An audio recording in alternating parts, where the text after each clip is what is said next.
So hi guys, welcome to my channel, Florenda's Vlog. For today's video guys ay may isi-share ako sa inyong video. So ito pala guys, no, ito ang tinatawag na liquidizer nutritional machine. So mga isang buwan nang nakalipas.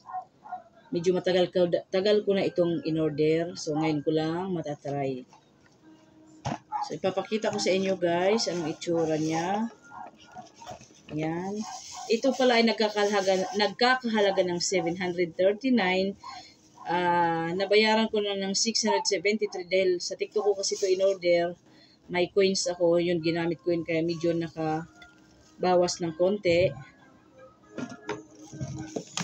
Yan, ito. Ngayon, itatry ko na to siya ngayon guys.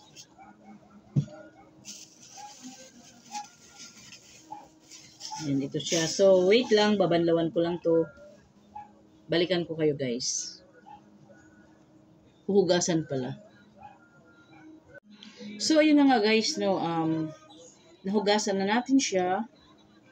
So, ilalagay ko na dito yung aking mga gagamitin guys. Ito palang malunggay ang una, hindi ko pa siya nahurus. So, ito, malunggay ang una kong ilalagay.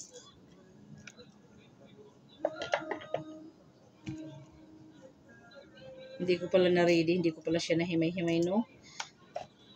Ito ay mga ano lang. Ano ba ang tawag dito guys? Ano ba itong mga herbal ba? Itong malunggay, alam naman natin na ano. Maraming benefits. Meron po kasi akong nararamdaman guys na yung paa ko, yung mga binti ko pala, hindi pa nagmamanas minsan. Minsan lang naman. Tapos parang nararamdaman ko na yung kabilang side ng binti ko at kaliwang side parang nanginginit siya. Tapos pag naramdaman ko na yun siya guys, nagmamanas talaga. Hindi ko alam kung anong klaseng sakit to. Hindi pa naman ako nagpa-check up dahil na siyempre wala tayong wala tayong budget. Tsaka na lang pag nagka-budget na. So ito na lang muna yung sa atin, yung mga herbal soap. So susubukan natin to guys. Yan, at pagkatapos nun, isusunod ko tong mga carrots. Yan, carrots ang kasunod guys. Malinis naman ang kamay ko guys, no? Yan. Isa-isahin lang natin baka. At ito, lagyan natin ng konting tubig. Meron pang ibang ano nito, kaya lang unahin muna natin to. Durugin muna natin to kasi masyadong malaki pala yung pagkahiwak sa carrots. So, isasaksak na natin siya.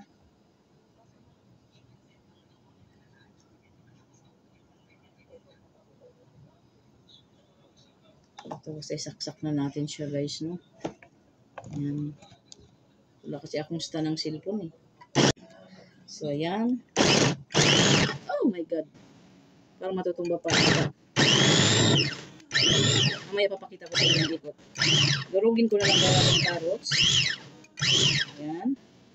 So, medyo durog na ang carrots.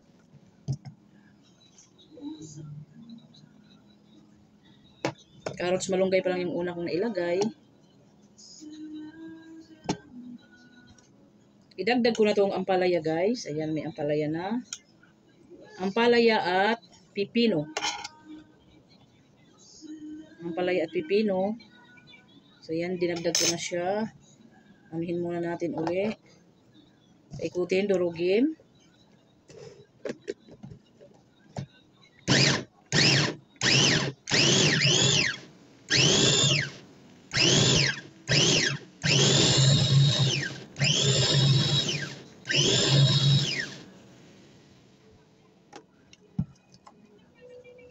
So, hindi pa siya tapos guys.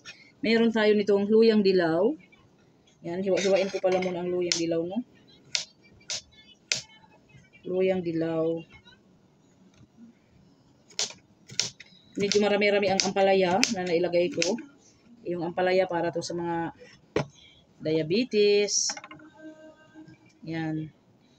Bali, ang mga nailagay natin gulay or herbal, luyang dilaw, ampalaya, carrots at malunggay.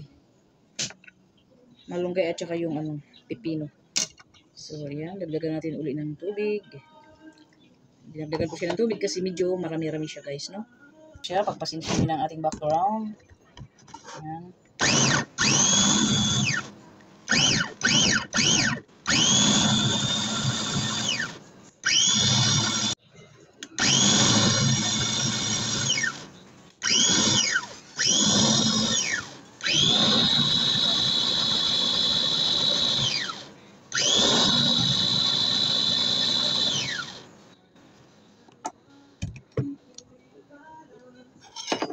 So, ayusin natin.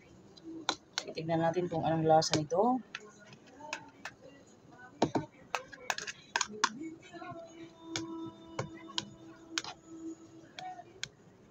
Ibalik mo yung ilaw. Oo, pagkatapos.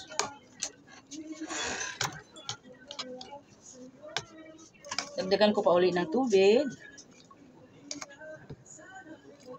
Yan. Pati yung anak ko guys, papainumin ko ito. So ito guys, libre to siya. Honey.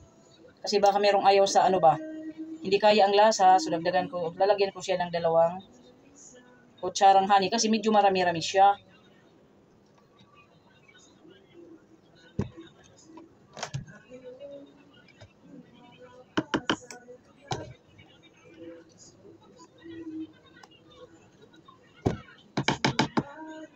Yan, may honey siya. Putin natin uli.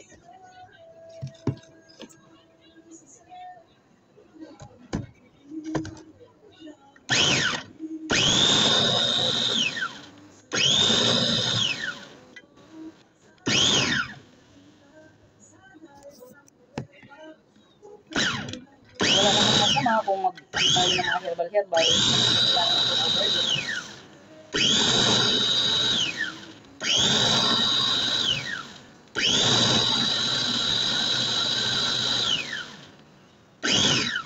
Maganda siya, no? Durog na durog talaga siya.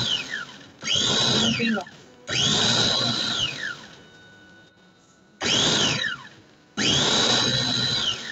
Limang klase yung linagay ko guys. Malunggay, luyang dilaw, carrots, pipino, at ampalaya. Pwede daw ng ampalaya.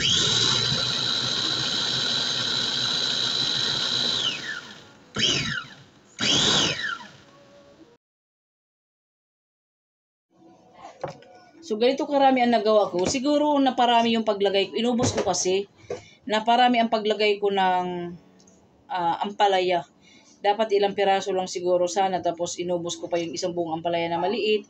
Inubos ko yung carrots. Inubos ko rin yung anong tawag nitong luyang dilaw. So, ito na guys. Ito, dagdagan natin. Dagdagan natin. Tapos dagdagan ko lang din siya ng honey. Yan. Hindi ko alam kung original honey ba to. Kasi sabi original daw. Free honey lang to sa kanila. Ilalagay ko to sa rip guys. Pagtsagaan ko itong inumin. Kasi sayang. So ito na ang lasa guys.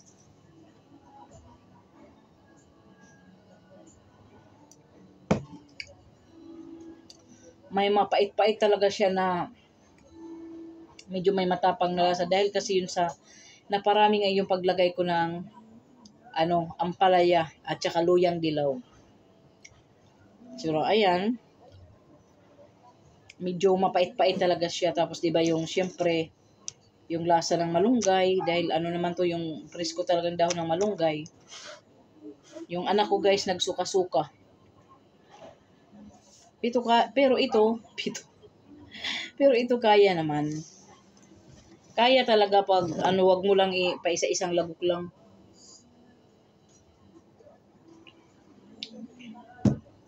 Pagdating sa mga herbal, kahit anong lasa kakayanin. Para din naman sa ating kalusugan yun. Yan. Patikimin din natin yung asawa ko nito. Anong masasabi niya sa lasa? Subukan mo ang lasa, tikman mo anong masasabi.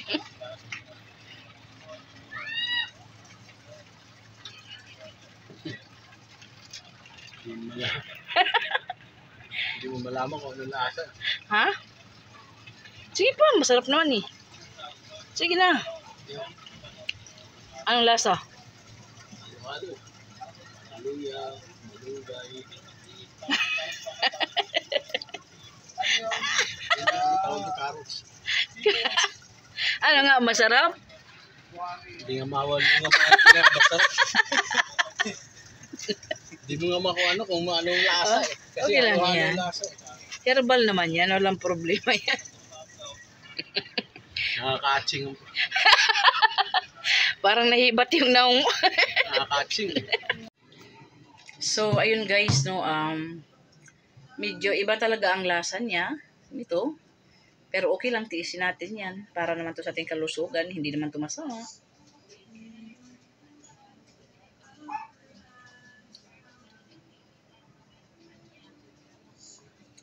Masarap to siguro pag malamig. So, ilalagay ko to sa ref. So, ayun lang ang aking share ngayong gabi, guys. Maraming salamat sa inyong walang sawang suporta kay Florenda's Vlog.